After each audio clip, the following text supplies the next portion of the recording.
darkness and fire in the foam. Laugh, me lads, for we're far from home. Heave away, boys, heave away.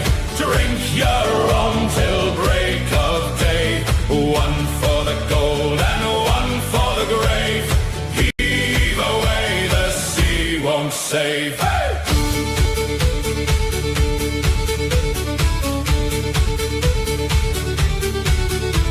There's tar on the rope and the wind in the sail. Half this crew looks bound for jail. Still we sing when the lanterns sway. Drink, me lads, till the light turns grey. Heave away, boys, heave away. Drink your rum till break of day. One for the gold and one for the grave. Heave away, the sea won't save. Take your seats and raise a cheer. Rum and rogues are gathered here. Heave away, boys, heave away. Drink your rum till break of day. One for the gold and one for the grave. Heave away, the sea won't save. Hey!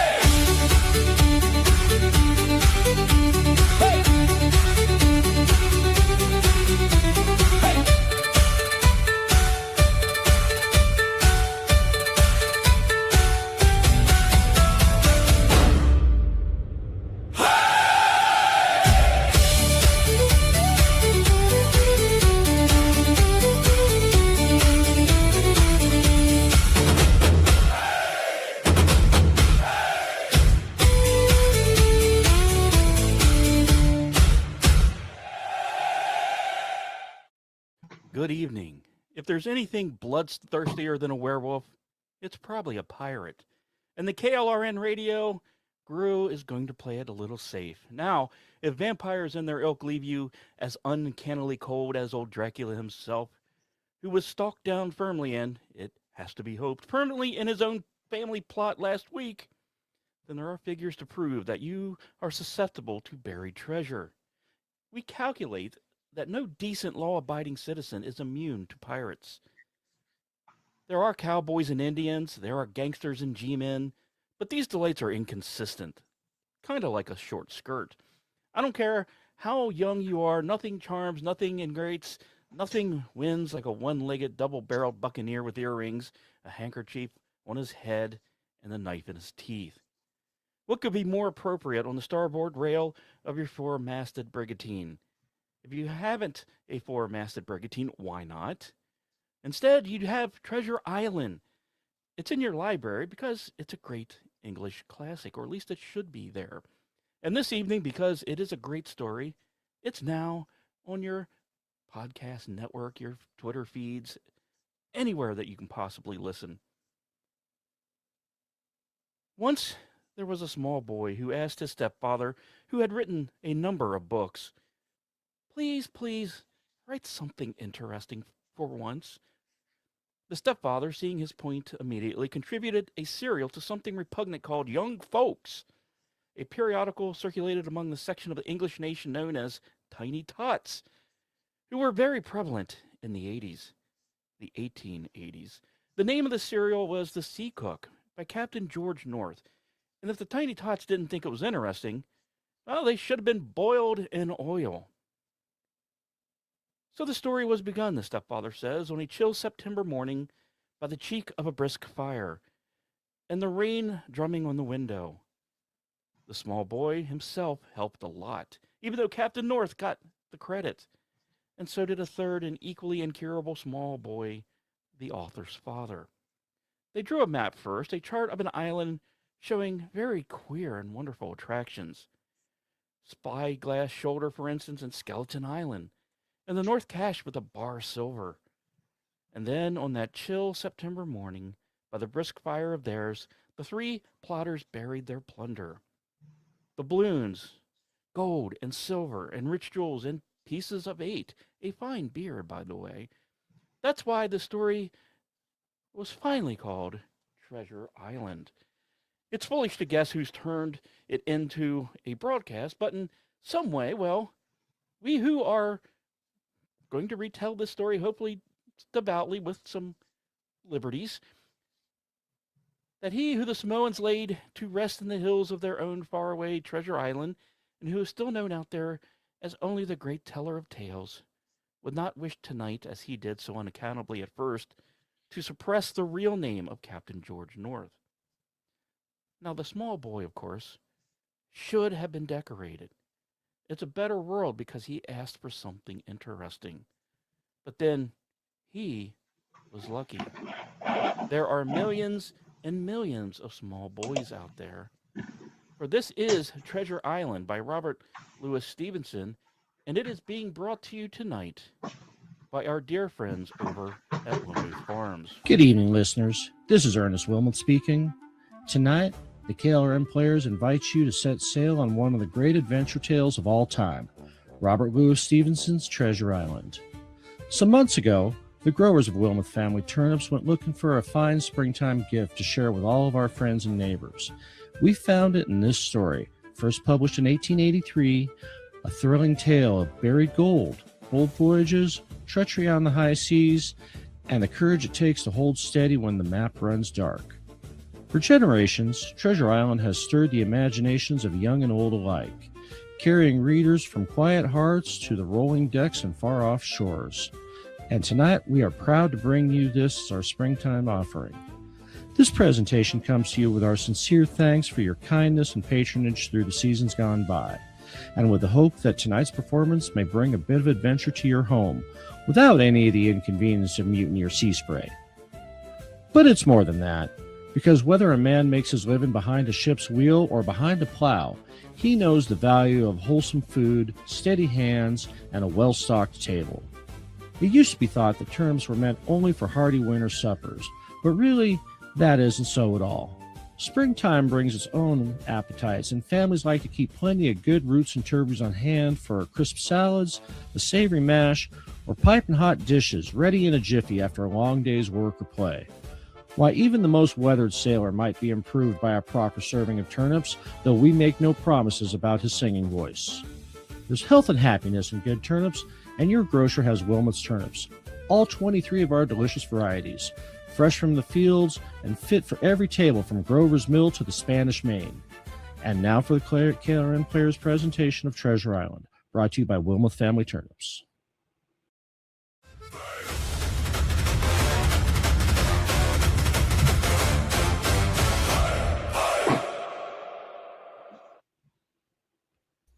Squire Trelawney, Dr. Livesey, and the rest of the gentlemen having asked me to write down the whole particulars about Treasure Island, from beginning to end, keeping nothing back but the bearings of the island, and that only because treasure is not yet lifted. I take up my pen in the year of grace, 1783, and go back to that time 19 years ago, when my father kept Admiral Benbow Inn, and the brown old seaman with the saber cut first upon his lodging under our roof. I was 14, but I remember him as if it were yesterday. 15 men on the dead man's chest, yo ho ho, and a bottle of rum. Jim! Jim! Mother Jim! called me from upstairs. Jim! Yes, Mother. Jim, there's a man coming up the road. Go out and see what he wants. Drink and the devil have done for the rest, yo ho ho, and a bottle of rum. He came plodding to the inn door, his sea chest following behind him on a hand barrow, a tall, strong, heavy, nut-brown man, his tarry pigtail falling over his shoulder on his soiled blue coat, his hands ragged and scarred, with black broken nails and a saber cut across one cheek, a dirty white, livid white, singing that old sea song he sang so often afterwards. Yo ho ho, and a bottle of rum. You open in there. Now then, boy. Yes, sir. What do you call this place? The Admiral Benbow Inn, sir. Admiral Benbow, eh? nice, lonely-looking, pleasant, situated grog shop. Folks don't come here much, do they, boy? Not much company?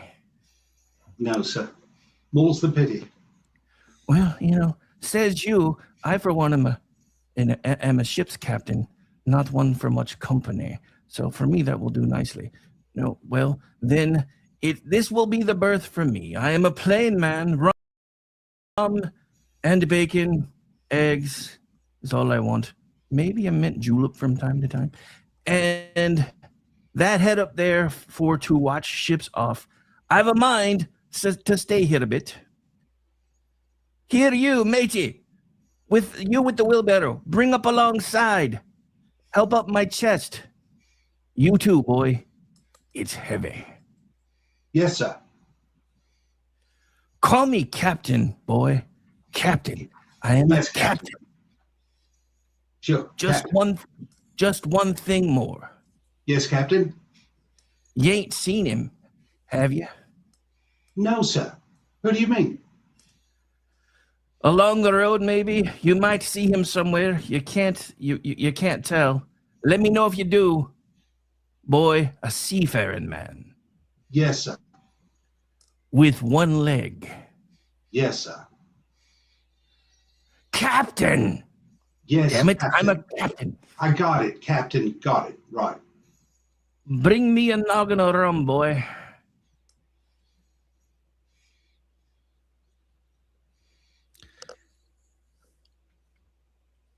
And so he came to live under our roof. We never knew his name. We called him the captain. He was a very silent man by custom.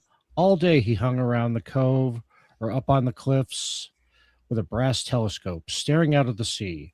All evening he sat in a corner of the parlor next to the fire and drank rum and water, very strong. And every day he came back from his stroll, he would ask the same question. Jim? Yes, Captain. Any seafaring man go by today along that road? No, Captain. And Jim? Yes, Captain. You're a good boy, Jim. You wouldn't lie to me now, would you, Jim? No, sir. You haven't seen him, have you, Jim? There's a silver 4 penny for you on the 1st of every month if you'll keep your weather eye open for a seafaring man with one leg. Remember, the one leg, that's the important part. Let me know the moment you see him, won't you, Jim? A seafaring man, again, with one leg. How that personage haunted my dreams. On stormy nights when the wind shook the four corners of the house and the surf roared along the cove and up the cliffs, I could see him in 1,000 forms. Now the leg would be cut off at the knee, now at the hip. Now he was a monstrous kind of creature who had never had but one leg, and that in the middle of his body. You'll keep your weather eye open, won't you, Jim? For a seafaring man with one leg. A seafaring man with one leg. Months went by. The captain bade fair to ruin us, for he kept it on staying week after week, month after month. And never a penny of money, Jim. Not a penny has he paid us since the day he came here. And me a poor widow woman. Mother, why don't you just ask him for some? Well, I'll tell you the truth, Jim. I'm afraid of him. He's got that awful heavy chest. I'm afraid of the man. Now, if your father was alive, I'll tell you. In all that time, none of us ever saw him open the great sea chest that was in his room. There were nights when he took a deal more rum and water than his head could carry. 15 men on the dead man's chest. Yo, ho, ho, and a bottle of rum. Often have I heard the house shaking and all the neighbors joining in for dear life. Drinking the devil of Devil the... and the devil against me, the Woo! Woo! Can you shut it up? Turn that Quiet shit in the off! tips. Get off my I lawn. said Yeah. quiet. I have to get up at 4 a.m. He would force them all to listen to his stories, dreadful stories they were, about hanging and walking the plank, and storms at sea, and the dry Tortugas, and the wild deeds and places on the Spanish Main.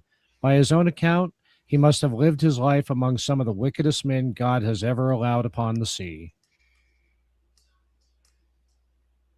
The captain, having been living with us for almost a year, when there occurred the first of many mysterious events that rid us of at last his presence. It was one January morning, very early, a pinching frosty morning. The captain had risen earlier than usual and sat down on the beach with his telescope under his arms. My mother was upstairs, and I was laying the breakfast table against the captain's return, when the parlor door opened and a stranger stepped in. Sonny, come here, Sonny. Is that my table for my mate Bill? I don't know you, mate Bill. I'm laying this for a man who stays in the house. We call him the captain. Well, my mate Bill, you call him the captain like as not. Well, we put it for argument like that your captain's got a cut on one cheek, and we'll put it, if you like, that cheek's the right one, eh? But of course, save me. There he is now. There's my mate Bill. That's him, with his spyglass under his arm, and bless his old heart, to be sure. You and me just get back behind the door, Sonny, and we'll give Bill a little surprise. We will, bless his heart, I says again. 15 men on a dead man's chest. Yo ho ho. Hello, Bill. Come, Bill. You knows me. You knows that old shipmate, Bill, surely. Oh God, not this guy again. Black Dog? Really? What the hell? Oh, yeah, black dog as it ever was, eh, Bill? Bill, we see that sight at times, us too. So you've run me down. Here I am. Well, speak up. What the hell do you want? Ha ha ha, that's you, Bill. You're in the right of it, Billy. I'll have a glass of rum for this dear child here.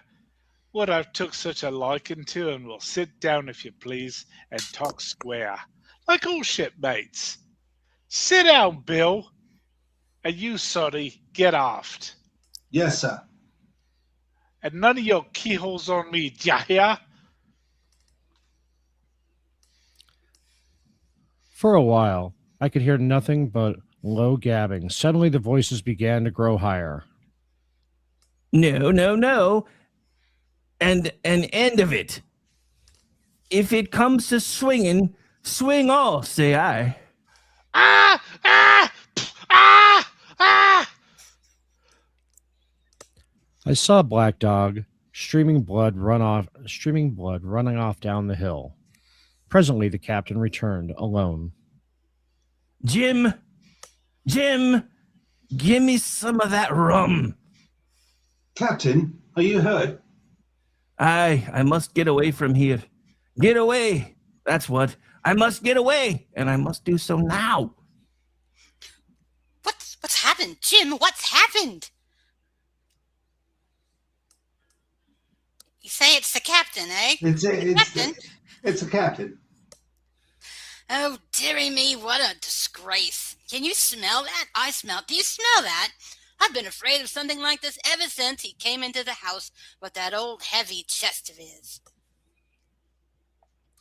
I got the rum and tried to put it down his throat, but his teeth were tightly shut and his jaws were strong as iron. An hour later, our friend Dr. Livesey came. Doctor, what shall we do? Do you smell that? Where is he wounded, Doctor? Wounded? Fiddlesticks end. No more wounded than you or I. This man had a stroke. Where's that bastard Black Dog? Black Dog? There's no Black Dog, except what you have on your own back. You've been drinking rum, man, and you've had a stroke. Now, listen to me. 1 glass of rum a day won't kill you, But if you take one, you'll take another, and then you'll die. Die and go to your own place, like the man in the Bible. And the world will be rid of a very dirty scoundrel. Do you understand that? The name of rum for you is death. About noon the next day, I stopped at the captain's door with some medicines. Who is it? It's me, Jim. Come in, Jim. Come in. He was lying very much as we had left him.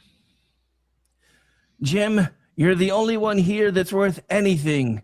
You know I always been good to you. Never a month, but I've given you a silver 4 penny for yourself. Now you see, mate, I'm pretty low and deserted by all, Jim. You bring me a noggin of rum, won't you, matey? But the doctor said... Doctors? Damn the doctors. Doctors is all swabs. If I don't have a drain of rum, Jim, I'll have the horrors. I seen some of them already. Seen old Flint in the corners there. Behind you as plain as print. I seen him, Jim. I'll give you a golden guinea for a noggin. When I brought it to him, he seized it greedily and drank it out.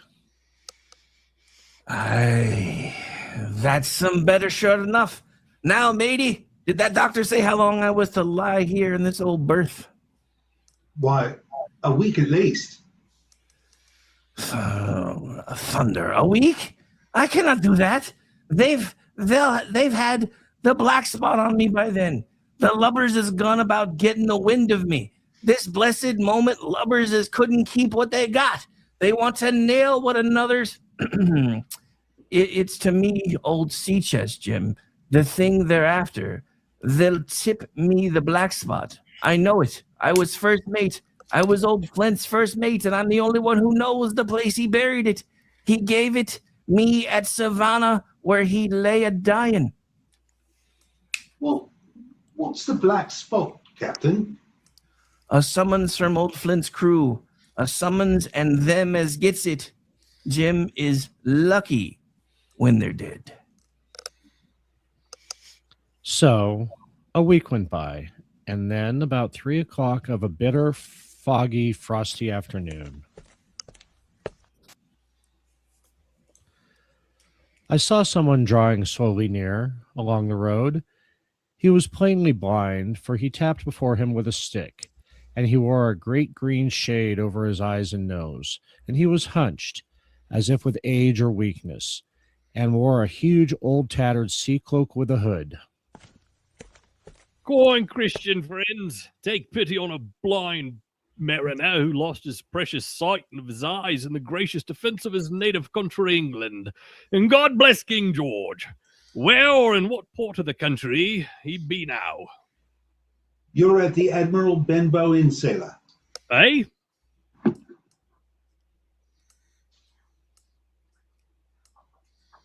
Eh? Black Hill Cove, sir. I hear a voice, a young voice. It's here where I miss me dead lights. Will you give me a hand, kind young friend, and lead me into the captain? I held out my hand, and the horrible, soft-spoken, eyeless creature gripped it in a moment like a vice. Now, boy, take me to the captain. Sir, upon my word, I dare not. You had me. Take me in straight. Ow! Will you take me to the captain? Yes, sir. Good. And when I'm in view, say to him, is your friend to you, Bill Bones? If you don't, I'll twist your arm right off your body. Do you hear? Yes, sir. Ow! It's your pattern, I damn you. Now march forward. Here's a friend for you, Bill Bones. Now, Bill, sit where you are. Business is business, and hold out your left hand, Bill. Boy, take his left hand by the wrist and bring it near to my right. Here's a little bit of paper for you, Bill Bones. Now that's done, I'll be going. Goodbye, Bill. Goodbye.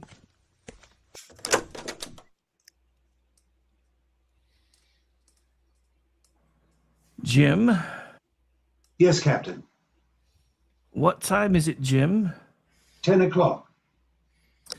10 of the clock. 10 o'clock. 6 hours. We'll deader 'em yet. Pew and Black Dog and Long John Silver, the whole crew of 'em. We'll... Captain? Captain? Captain! Captain! I'm dead, Jim. Captain was dead. And there we were, my mother and I, a woman and a boy of 14, alone at night in the house with the dead captain's body on the parlor floor. He owes his money, he does. A whole year, never a penny from him. And me, a poor widow. And you smell that, right? You do, you smell that. I smell it. But Mother, if Black Dog comes back, or the blind man... Oh, Black Dog fiddlesticks. There's something in that old chest of his upstairs that's rightfully mine. And we'll have that chest open if we die for it. Mother? Close the blinds, Jim. We don't want anybody watching us from the outside. We have to get the key off. Look, Mother, look! On the floor, close to the dead man's hand, there was a little round of paper, blackened on one side. The black spot! I took it up and found that You have till 10 tonight. That's 4 hours. No, Jim, find that key. I felt in his pockets one after another. Perhaps it's round his neck. Tear open his shirt. Yeah, go ahead, tear open his shirt. There, sure enough, hanging by a tarry string, we found the key. Then my mother got a candle in the bar.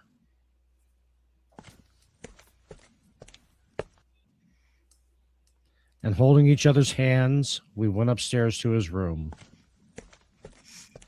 Give me the key, Jim. Now then. Nothing in here. Not a damn thing. Not one single thing of value, not a penny. Mother, look! There before us lay the last things in the chest. A bundle, tied up in oilcloth, looking like papers, and a canvas bag that gave forth at the touch with a jingle of gold. Do you see him, Jim? I knew he'd find it, but I'll show these rogues that I'm an honest woman, or have me do, and not a farthing more. Here, Jim, hold this bag. The coins were of all countries and sizes, doubloons and louis d'or, and guineas and pieces of 8. Mother! What is it, Jim? Mother, listen!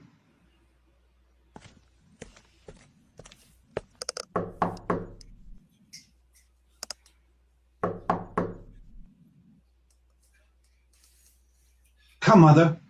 Mother, take the whole, and let's be gone. No, I'll have me do, Jim, and no more. But, Mother, you heard him. That was the blind man. I know what I'm doing. I know me rights. But, Mother, you don't know. Oh, dear. I'll take what I have.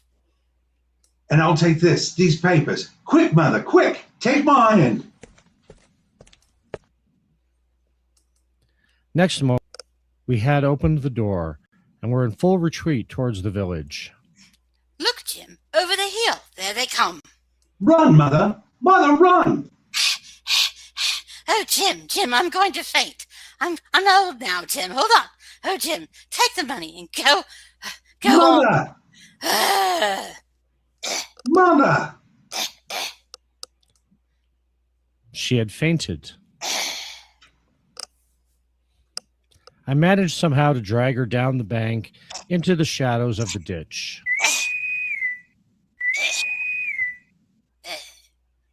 A moment later, the house was surrounded. Bones. Bones. Bill Bones. Ye answer me. Down with the door then. Aye, Captain. In, ye lubbers. Loot the house and find it.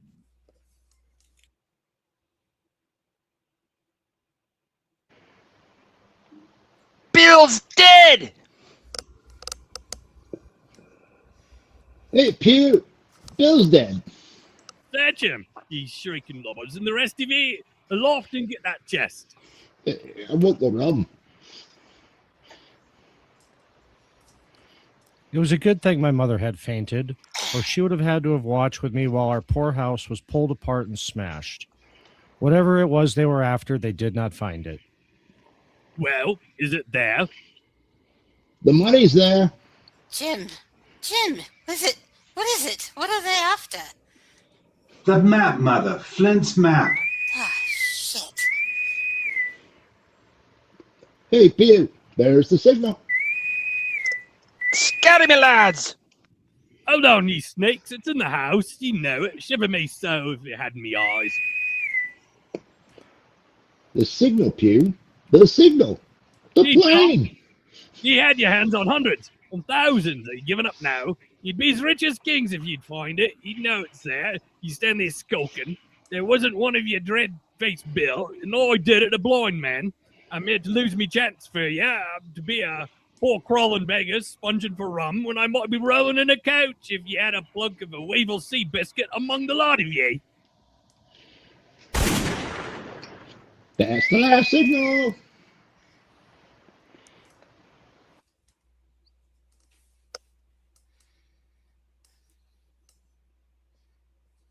Dick, Black Dog, Johnny, Dick. You won't leave old Pew, mates. Not old Pew.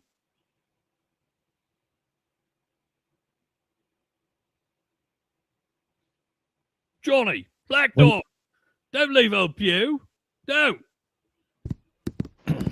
Sorry, mate. You're in And they there.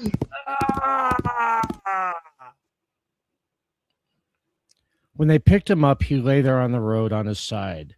Pew was stone dead. The horsemen, as it turned out, were revenue officers, and some news of a strange lugger in Kit Hole they had set forth that night in our direction. They took my mother to a neighbor's house. Well, Hawkins, they got the money, you say? Well, what in fortune were they after? More money, I suppose. No, Sergeant, not money. I think, in fact, sir, I believe I have the thing in my breast pocket. And to tell you the truth, I should like to put it in safety. To be sure, boy, quite right. I'll take it. I thought perhaps Dr. Livesey? What? Oh, yes, Dr. Livesey. Perfect right. A gentleman and a magistrate, Dodger. Yes, sir. You have a good horse. Take this lad up behind you. Yes, sir.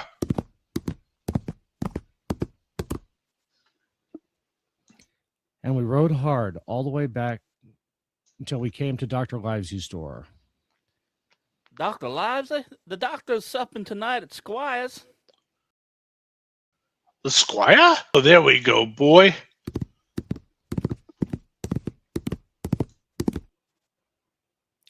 We arrived at the Squire's. He rose to meet us, very stately and condescending. Come in, gentlemen. Good evening, Squire. Good evening, Dr. Livesey. Good evening to your friend Jim. What good wind brings you here? Then the officer stood straight and stiff and told his story. Sergeant, you're a very noble fellow, and this lad Hawkins is a trump. Donald J? Or that? No, never mind. I perceive. Hawkins, ring that bell. The sergeant must have some ale. There you Hotel go. business great again. And so, Jim, you have that thing they were after, have you? Here it is, sir. You've heard of this Captain Flint, I suppose, Squire? Heard of him? Heard of him, you say? He was the bloodthirstiest buccaneer that sailed. Blackbeard was a child to Flint. The Spaniards were so prodigiously afraid of him that I tell you, sir, I was sometimes proud he was an Englishman. What interests me is, has he money? Money? What are the villains after but money? That we will soon know. What I want to know is this. Suppose we have here in my pocket some clue where Flint buried his treasure. Will that treasure amount to much? Amount, sir? It will amount to this. If we have the clue you talk about, I'll fit it out to ship in Bristol Dock and take you and Hawkins here along, and I'll have that treasure if I search a year. Very well. Now, if Jim is agreeable, we'll open the packet. A map of an island with latitude and longitude. Writing. Tall tree, spyglass shoulder. Bearing a point to the north of northeast. Skeleton Island, southeast by east, 10 feet. The bar of silver is in the northern cache. Livesy, you'll give up this wretched practice at once. Tomorrow I start for Bristol. In 3 weeks' time, 3 weeks, 2 weeks, 10 days, we'll have the best ship, sir, and the choicest crew in England. Hawkins shall come as a cabin boy. You, Livesy, as ship's doctor. I am Admiral. I'll go with you, Squire. So will Jim, and he'll be a credit to the undertaking. There's only one man I'm afraid of, though. Well, who's that? Name the dog, sir. Well, you, sir, for you cannot hold your tongue. In a few moments, we shall be bound for Treasure Island with Dr. Livesey, Squire Trelawney, and of course, Jim Hawkins. We pause now for some awesome KLRN radio players commercials and the song. We will be back live with the play in about 7 minutes. This is KLRN Radio. Hello, friends. Big Dick Dickens here. I want to thank you for tuning in to this very special production of Treasure Island by the KLRN Players. We here at Dickens Cider are proud to be a sponsor of tonight's production. So when you and your favorite wench check into the Admiral Benbow Inn, or wherever the hell it is you're planning to stay, don't be bashful about asking the captain for a real treasure for her, a Dickens Cider. Your wench is gonna love the taste and the feeling of the new Long John Silver edition of Dickens Cider as it goes down. It's guaranteed to wet her whistle and shiver her timbers. And remember, friends, it's not X that marks the spot for that Dickens Cider, it's Y. Thank you, and we hope you enjoy the rest of the show.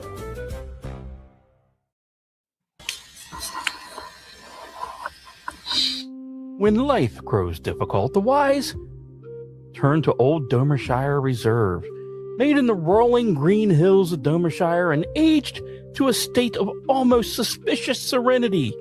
Old Domershire Reserve is the cheese known across the realm for its rich flavor, mellow finish, and remarkable ability to make even the most urgent concerns feel negotiable. Whether at table by the fire or aboard a ship with nowhere pressing to be, Old Domershire Reserve brings comfort to troubled souls and a certain mellow ease to the voyage. 1 bite, and the day improves. 2 bites, and your trouble seems further away. 3 bites, and you may find yourself smiling at a chair for no particular reason. Older, uncommonly smooth, questionably soothing, and best enjoyed when there's absolutely nothing important left to do.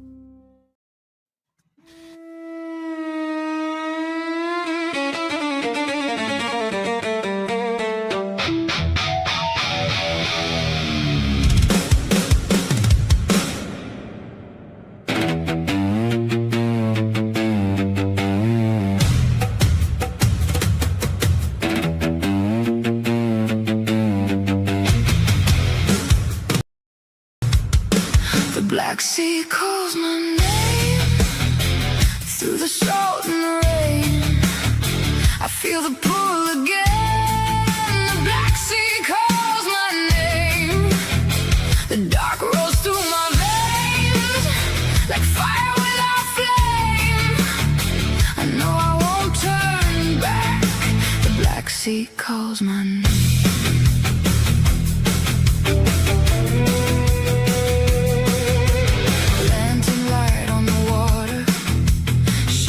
Move on the mast, wind in the lines is singing. Nothing here ever lasts. Faces glow in the half light. rum on the breath and tongue. Somebody laughs too softly, like they know what will become. The table shaking, golden moonlight fever. Every man wears a smile, every smile hides a cleaver. Footsteps crossing the midnight, one hand close to a blade. No one says what they're thinking, still the wager has been made. The black sea calls my name, through the salt and the rain. I feel the pull again.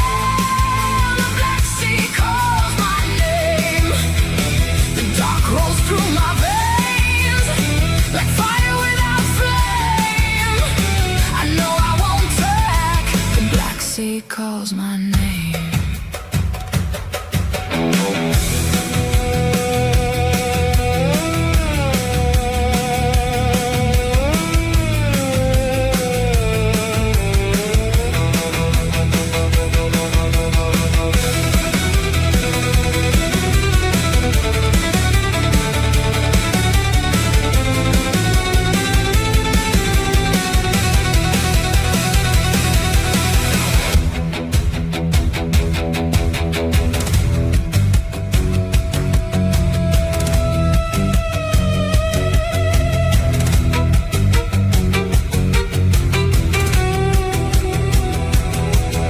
No prize can cure the hunger, no chest can settle the heart. One takes the soul in pieces and tears the will apart. Still when the sky goes violent, still when the deck turns wild, something beyond the horizon calls to the beast inside. The black sea calls my name, through the salt and rain. I feel the pull again. The black sea calls my name. The dark rolls through my veins, like fire without flame. I know I won't turn back. The black sea calls my name. Black sea call my name. Black sea call my name. I hear you in the wind. I feel you rise again. Black sea call my name. Black sea call my name. No shore can quiet this. No shore can make me change.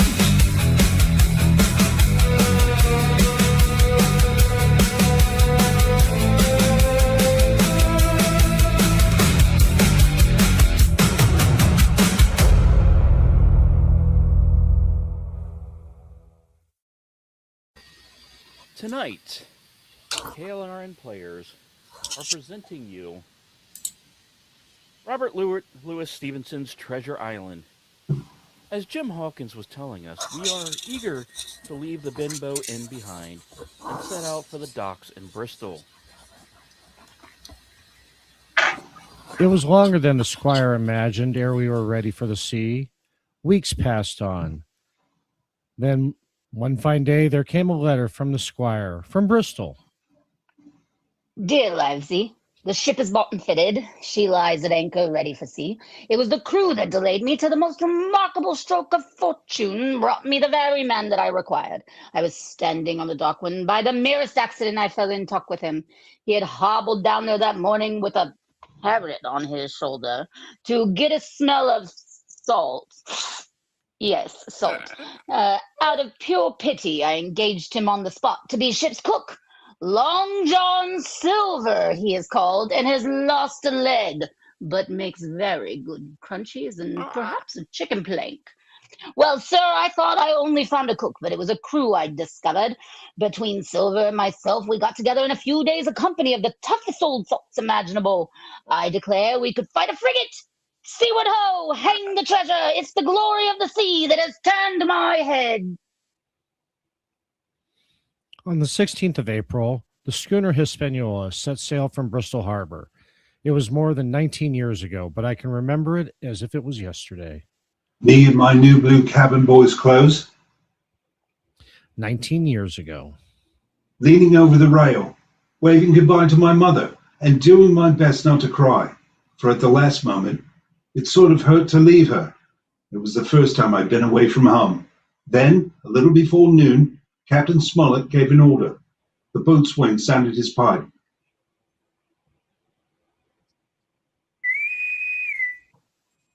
And the crew began to man the capstan bars.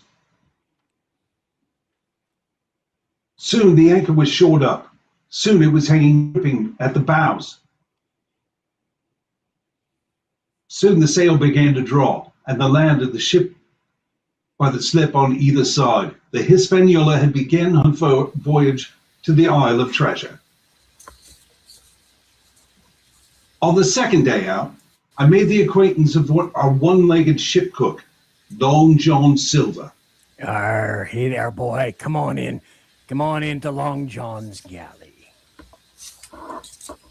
To tell you the truth, at the very first mention of Long John Silver in the squire's letter, I had taken a fear in my mind that this might be the very one-legged sailor that I had watched all those months at the Benbow Inn. But one look at him was enough. I'd seen Captain Bones, Black Dog, Lime Pew, and I knew what a buccaneer looked like. Very different from this clean, pleasant-looking sea cook. His left leg was cut off, close to his hip, and under his left shoulder he carried a crutch, which he managed wonderfully, hopping about like a bird. Pieces of eight, pieces of eight, pieces of eight. Are you Mr. Silver, sir? Yes. Yes, me lad, such is me name to be sure. And you're Hawkins, eh? Nobody more welcome than yourself, me lad, in old John's galley. So sit down, hear the news. Your first trip to sea, Hawkins. Yes, sir. Well, there's a lot of things you're going to learn before this here voyage is over. What do you think, Hawkins? And if there's anything you want to know, Hawkins, you just come to old Long John Silver and ask him, see, he'll tell you. His galley was as clean as a new pin, the dishes hanging up burnished, and his parrot in the cage in the corner. Is Captain Flint. I call my parrot Captain Flint. Yeah, the parrot after the famous buccaneer. Is Captain Flint predicting success to our voyage? Wasn't you, Captain? Pieces of eight, pieces of eight. Aye, she's a powerful old bird, is Captain Flint. 200 years old if she's a day. And if anybody's seen more wickedness, it must be the devil himself. She sailed with England, the great Captain England, the pirate, on the old Walrus. That's Flint's old ship. And I've seen her muck with the red blood and fit to sink with gold. She's been to Madagascar and at Malabar and Suriname and Providence and Portobello. To look at her, you'd think she was a baby, Hawkins, but you smelt powder, haven't you, Captain? Step, go about, step out and go about. And blood, eh, Captain? Ships, the all hands, And pieces of eight, eh, Captain? Pieces of eight, pieces of eight, pieces of eight, pieces of eight, pieces of eight. And at the end of the third week, we left Madeira behind us. The ship proved to be a good ship. The crew seemed to be capable seamen. There was only one man aboard who was not satisfied, and that was the ship's master, Captain Smollett. I'll speak plain. I don't like it. I don't like this cruise. I don't like the men. I don't like me officers. That's short and sweet. But nobody paid much attention to him. Every man on board seemed well content. Double grog was served at the least excuse. There was duff on odd days, and always a barrel of apples standing broached in the waist for anyone to help himself that had a fancy. Never no good come of it yet. Spoil forecastle hands, make devils. That's the belief. We're not home again yet. But good did come from that apple barrel. It was about the last day of our outward voyage. Sometime that night, or at least before noon of the morrow, we should sight Treasure Island.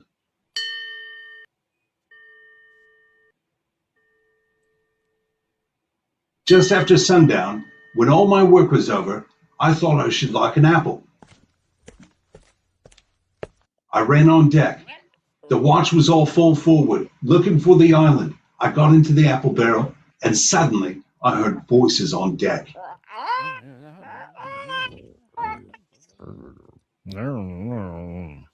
Grumble, grumble.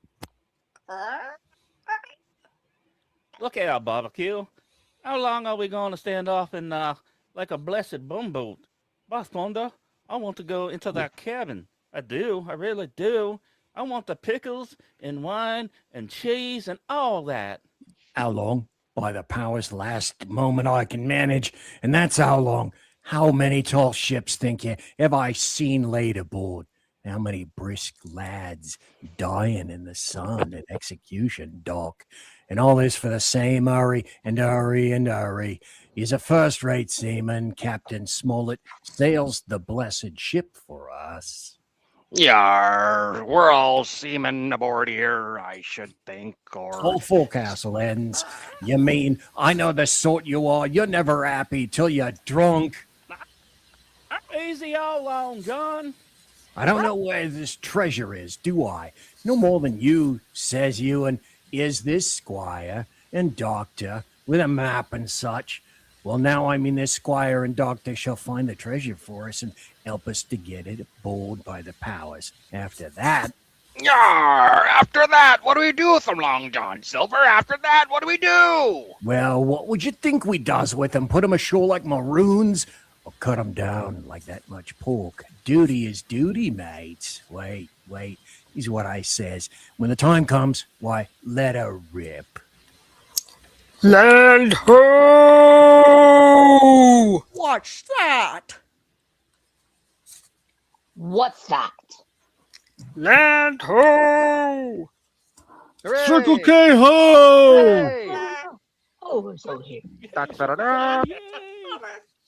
Away to the southwest of us, we saw it, Treasure Island. 10 minutes later, we were gathered in the cabin, the squire, Dr. Livesey, the captain, and myself. Now, Hawkins, you have something to say. Speak up. I did as I was bid. I told them the whole story of Silver's conversation, and when that was done, all three, one after another, each with a bow, drank my good health. Then the squire rose.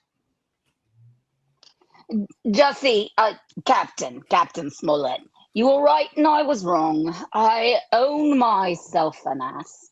I await your orders, sir. This Silver is a remarkable man. Here's the way I see it. We must go on because we can't turn back. Now, what I propose is that we don't wait for them to surprise us, but that we come to blows at our own time and when they least expect it. There must be some faithful hands left. Well, we must find out who they are. Oh, Jim can probably help us more than anyone else. The men are not shy with him, and Jim is a noticing lad. Hawkins, I put prodigious faith in you. In the meantime, talk as we pleased, there were only 7 out of 26 on whom we could rely. And of these 7 men, I was a boy. So that the grown men on our side were 6 to their 19. Next morning, there was not a breath of air moving, nor sound, but that of the surf booming half a mile away along the beaches. A peculiar, stagnant smell hung over the anchorage. The heat was sweltering, and the men grumbled fiercely over their work. Mutiny, it was plain, hung over us like a thundercloud. Around noon, Captain Smollett came up on deck. All right, my lads. We've had a hot day, and we're all tired now. A quick turn to shores, it'll hurt no one. So you can take the gigs, and as many as please, they go ashore for the afternoon. Yay!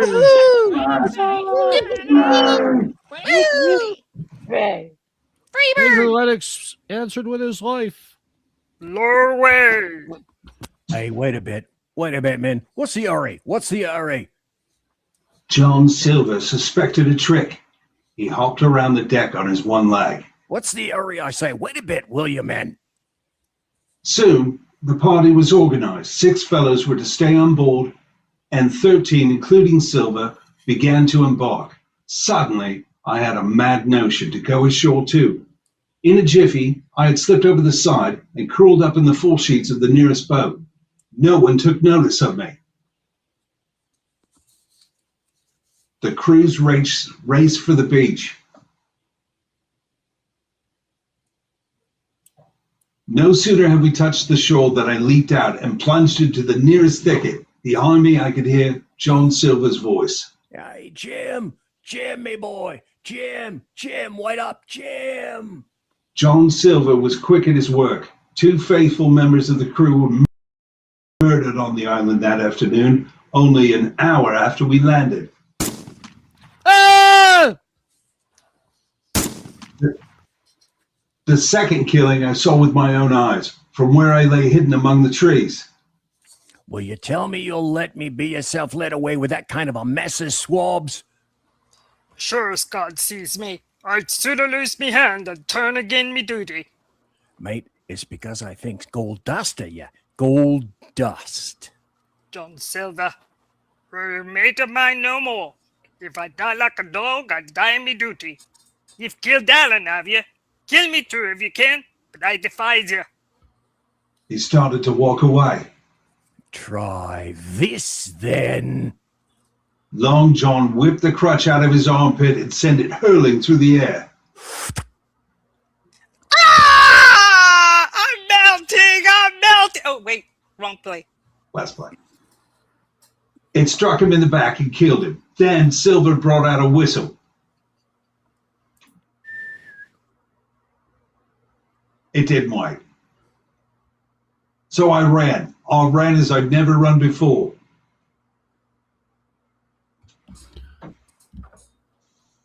Darby McGraw. I looked up at the side of the hill. Woohoo! Far above me, I saw something leap behind the trunk of a tree. It seemed dark and shaggy. I turned and began to run. Suddenly, the thing appeared in front of me, and running forward, threw itself on its knees before me and held out its clasped hands in supplication. Whoa! Who are you? I'm poor Ben Gunn, I am. I haven't spoke with a Christian these 3 years. 3 years? Were you shipwrecked? No, mate, marooned. 3 years. Lived on goats since then, and berries, and oysters.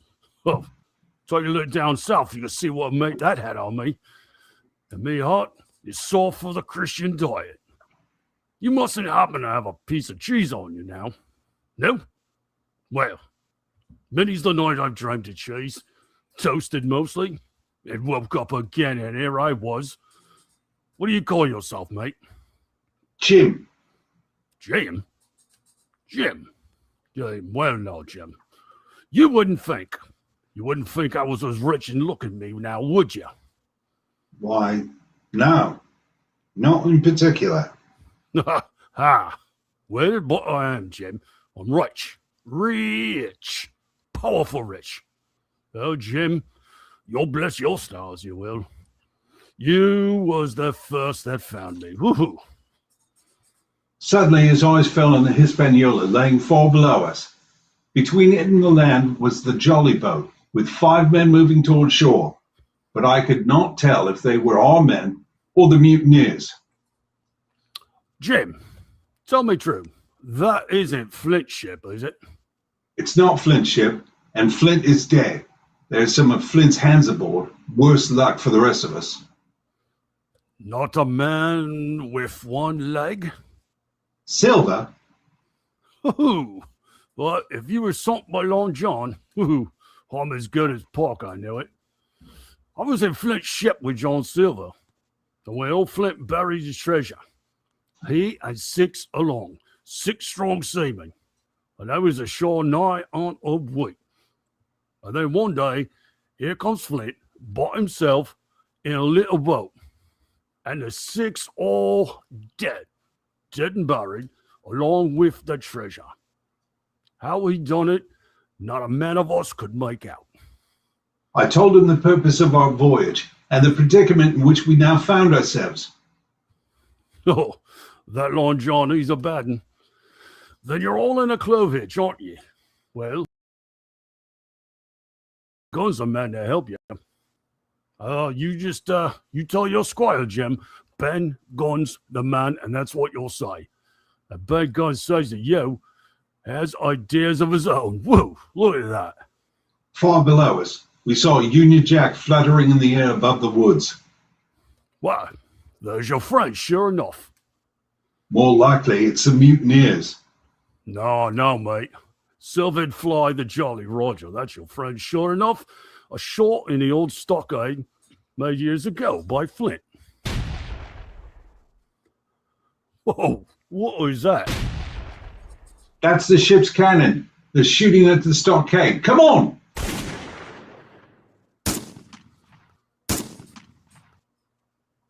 All right. Wait a minute, Jim. Wait.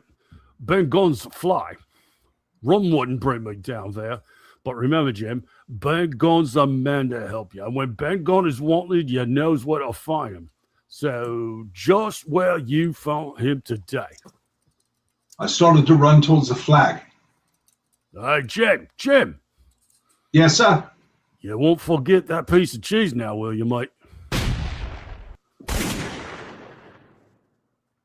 It was less than a mile of the stockade. It was heavy running through the woods. The shooting was getting louder. Suddenly, before me, I saw a clearing and the smoke of muskets fired nearby. Hey there! Who goes there? Hey, don't shoot, it's me! Who's me? Me, Jim Hawkins! It's Jim. Jim's back. He's safe. Hooray! Huzzah! Moments later, I was over the stockade among my friends, and soon afterwards, the firing ceased.